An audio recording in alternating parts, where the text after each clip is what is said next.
Hi, I love answering questions, and so I'm going to take a few of them right now. Helen wrote in and asked the question, what do you do to determine the underlying cause of candidiasis without doing $1,000 worth of testing? Well, first of all, I'm not quite sure I fully understand that question. She might have meant, how do you know you have candidiasis? If that's what you meant, Helen, the answer for me is that everybody has some candidiasis in their body. If you've not been eating well, if you feel sick, and you're one of those people that have just tried everything and just don't seem to be able to get well, if you are somebody who's had a lot of alcohol, like you're a beer drinker, a wine drinker, if you've had a lot of sugar in your diet, or, this is going to surprise you, if you were born if you are the child of a baby boomer, because when the baby boomers had their children, the doctors at that time were giving out antibiotics all the time, just like they were candy. So kids got sick, an ear infection, a throat infection, whatever, and they gave them an antibiotic. 6 weeks later, they're back at the doctor again for another antibiotic. So they never would have gotten that healthy inner ecosystem into place. They would have wiped it out with the antibiotic, and so they lumped along without a strong immune system.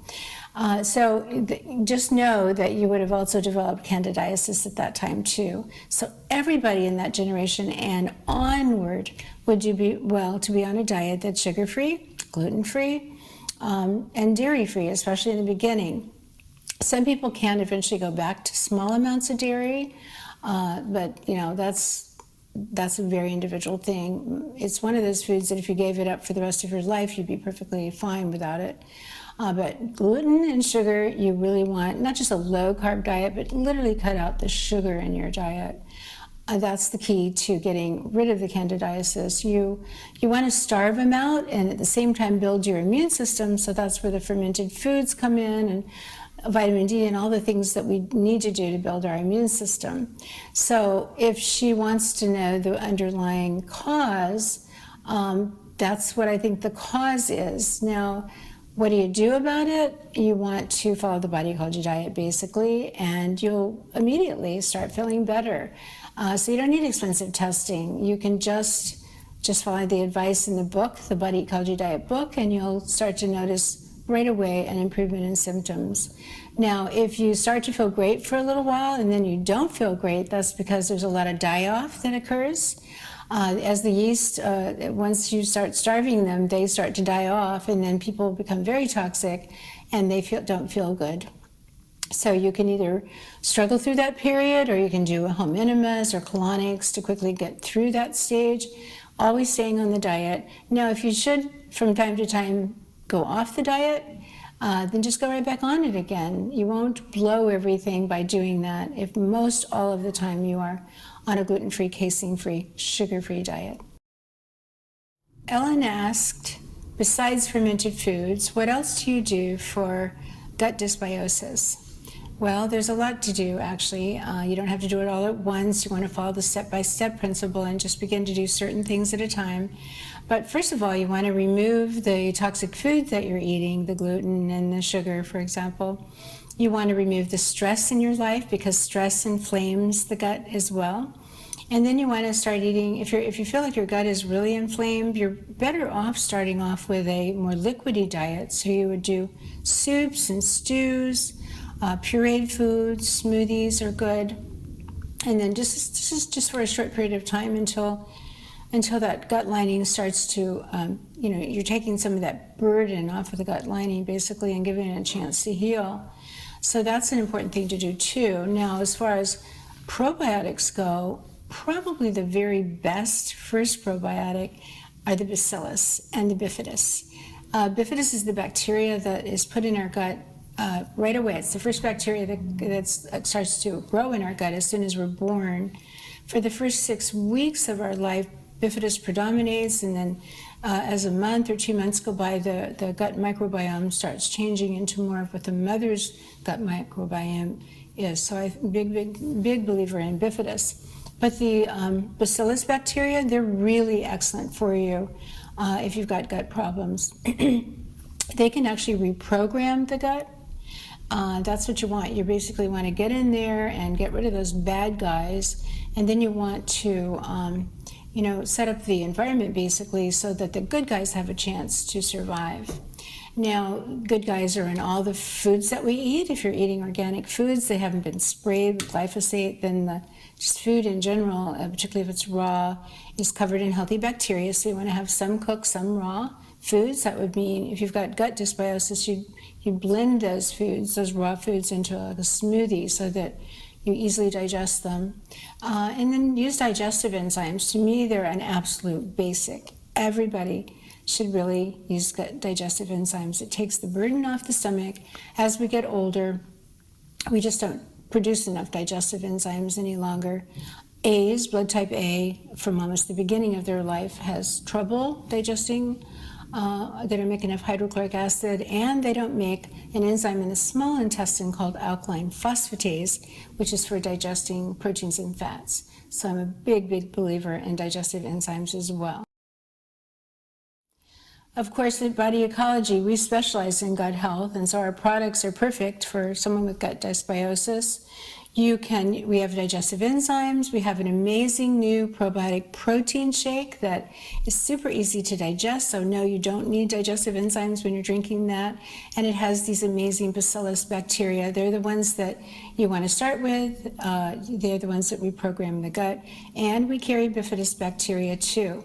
You can get the lactobacillus, another important bacteria in the gut, from our fermented vegetable culture, and also from our probiotic, like Energy Biotic and Cocoa Biotic, for example. They're a great source of lactobacillus. Terry asks, what is the best way to determine if I should be gluten-free?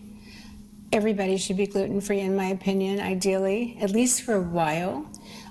If you heal your gut, and you don't have one of the genes that indicate that you have celiac, then you might be able to eat gluten if it's ideally fermented. People in the past, what they did was they fermented their bread products, for example, with fermentation, like a sourdough starter. That would be a better choice if you're insisting on it.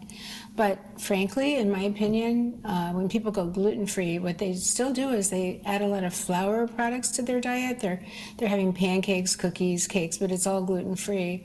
I don't like any of those products because truly, if you want a healthy gut, you don't eat flour products. Flour, maybe if you remember back in school, but I certainly do, we used to take flour and water and make these paper mache things, little animals or masks or whatever, because flour and water are like a glue. And that's what happens when you eat flour products. So I haven't eaten flour products for years. I'm all about my own gut health, and I'm about your gut health too. So I highly recommend you don't eat any flour products, gluten-free or not. So Michelle asks, what do I do when I'm traveling? Well, I have a lot of little tricks up my sleeve. Let's see. First of all, if I'm going on an airplane, which I usually am, I make sure I drink a lot of water. So I get through the TSA, and once I'm over on the other side, I try to buy the healthiest water that I can buy. Usually, unfortunately, it's in plastic, which I'm not crazy about, but a lot of times I carry an empty hydro flask with me, and I'll put the water into there because it keeps it cooler. But I'll also put in some of our ancient earth minerals, the liquid minerals. So, you're up in the air, you're getting more and more acidic, and they help. If you put the minerals in the water, they're more alkaline. Another thing I do is I travel with a lot of our products. For example, our protein powders, our new probiotic protein shake is got wonderful bacteria in it and protein. So I know that I'm going to at least be able to get some high quality protein on the trip and some good bacteria, because a lot of people today are getting SIBO. One of the reasons they are is they're picking up bad bacteria on the trip when they eat out all the time. So I'm pretty mindful about that. And then also I take digestive enzymes. For me, they're a must because I'm a blood type A, and I just bring a little container of them. Let's see, what else do I do? A lot of times I'll travel with a little pouch, and in that pouch I have a small, I have a bottle of olive oil, and I get these Nalgene bottles, You can get them online or get them from the Container Store, but they're designed not to leak. So oil doesn't leak out of them. And I'll have a little bottle of the little Nalgene bottle of olive oil or macadamia nut oil or both. And then I'll have one with apple cider vinegar in it. And then I'll usually have a little vial of Herbamar or one of my sea salts, the Himalayan salt or the Mackay salt. I like those salts from Selena Naturally. Both of them are kind of crunchy though, so I have to put it in a mortar and pestle thing and crunch it up a little bit, and then I put it in that little vial. So that's that, and our digestive multi-pack, I travel with that too, because take that with every meal. And I drink a lot of water. I try to go to high quality restaurants. They'll usually have olive oil in the house. And I always tell them, by the way, that I'm allergic to vegetable oil. Now, I don't have a true allergy, but when you tell them that, they get real serious, and they go back and check with the chef, and sure enough, they usually come out and say, oh yeah, we do use vegetable oil, or we use a blend of canola and whatever, but maybe it's olive and canola, but they don't know, and so when you ask them, they're going to tell you the wrong thing. So you've got to tell them that you have this reaction, and my eyes do kind of feel lousy when I eat those kind of oils, so there's some truth to it. It makes a big difference though, because I am very strict for myself about avoiding these poisonous oils. And let's see if there's anything else. Most of all, stress. Like traveling by itself is very, very stressful. So anything you can do, if you happen to do well on CBD, take some of that before you get on the plane. I also travel with some melatonin. So when I change time zones, I always take melatonin. It's very healthy. There's tons and tons of research on how good melatonin is for you. So don't be afraid of it. Just a small 1 milligram might be enough. Some people might need 3 milligrams. I don't think anyone usually needs more than that, but you want to get a sustained release or time released. If you take a 3 milligram, melatonin basically puts you to sleep, but it doesn't keep you to sleep. You'll wake up unless you get a sustained release. So that right off the top of my head is some tips that I think will help Michelle when she travels, and I hope it'll help you too. So Bonnie wrote in with a really good question. So thanks, Bonnie, for asking this question. She said that she has a lot of bloating, and by the end of the day, she's a whole dress size bigger. And what should she do about that? Well, that symptom of bloating like that is really common today, and it tells me that she probably has SIBO, small intestinal bacterial overgrowth. What that means is that a bacteria has gotten up into the small intestine, and it's causing problems when she eats food. Now, this bacteria could be a bad bacteria that she maybe picked up in a restaurant or on a trip or something, or it could be a good bacteria, a beneficial, a commensal bacteria that just happened to end up in the wrong place and it's not supposed to be there. And they kind of hang out, a group of them perhaps, in one little section of the small intestine, and they're causing a problem. So there's a lot of different things you can do, but you want to look into SIBO. We have quite a lot of information ourselves on it. I have a whole protocol on it, actually. But some of the things just off the top of my head is that you don't want raw food. That right now, this is not good to have raw food. You'll just have more bloating. You really don't even want to do fermented foods, like the fermented vegetables at this time. You need to start off with the Bacillus bacteria. They're your best, and Bifidus are fine too. So we have the probiotic protein shake, and it has easy to digest protein that will not cause you any problem. You'll easily digest that. But also the probiotics in there, they're a whole serving of these wonderful Bacillus bacteria, and they go in and start to reprogram the gut. They're absolutely the first bacteria to take if you have SIBO.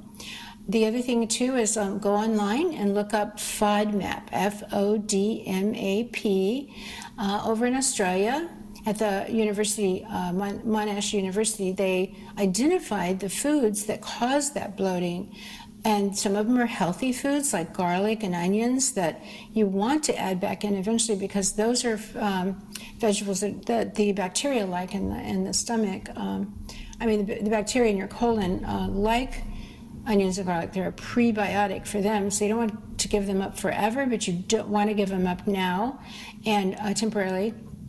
And then also you want to be sure you don't eat them raw, so you don't like have a clove of garlic that you bake. That will really bloat you up.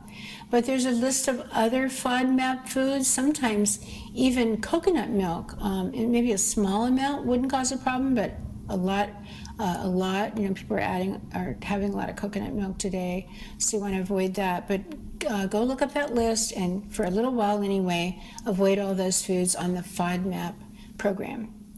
Let's see if there's anything else. Of course, you want to use digestive enzymes, pancreatin, because that's an enzyme that works in the small intestine. And I think that's going to do the job for you. Thanks for asking that question, Bonnie.